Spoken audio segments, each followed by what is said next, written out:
காலையில் எந்திரிச்சு ப்ரஷ் பண்ணிவிட்டு சூடாக ஒரு கப்பு டீ, அதோட ஒரு பிஸ்கெட் எடுத்து தொட்டு சாப்பிட்டா அடாடாடாடாடா எவ்வளோ அருமையாக இருக்குது காலையில்.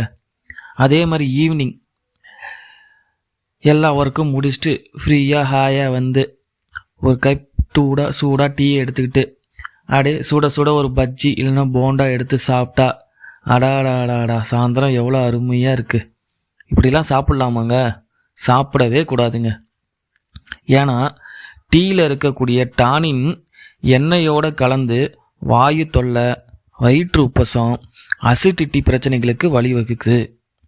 அதே மாதிரி தாங்க இந்த பிஸ்கெட்டும். பெரும்பாலான பிஸ்கெட்டில் பார்த்துக்கிட்டிங்கன்னா சுத்திகரிக்கப்பட்ட மாவு, சர்க்கரை மற்றும் ஆரோக்கியமற்ற கொழுப்புகள் அதிகம் காணப்படுது. இதனால் டீயோடு சேர்ந்து சர்க்கரையை பிஸ்கெட்டை தொட்டு சாப்பிட்டிங்கன்னா ரத்தத்தில் சர்க்கரையின் அளவை திடீர்னு இன்க்ரீஸ் பண்ணுறதுக்கான அபாயம் இருக்கிறது. நீரிழிவு நோயாளிகளுக்கு இது மிகவும் பாதிப்பை ஏற்படுத்தும். அதனால் முடிஞ்ச வரைக்கும் டீயோடு சேர்த்து எண்ணெய் பலகாரத்தையும் சுத்தமில்லாத பிஸ்கெட்டையும் தொட்டு சாப்பிட்றத முடிஞ்சவளுக்கும் எல்லாரும் அவாய்ட் பண்ணிக்கிங்க. நன்றி.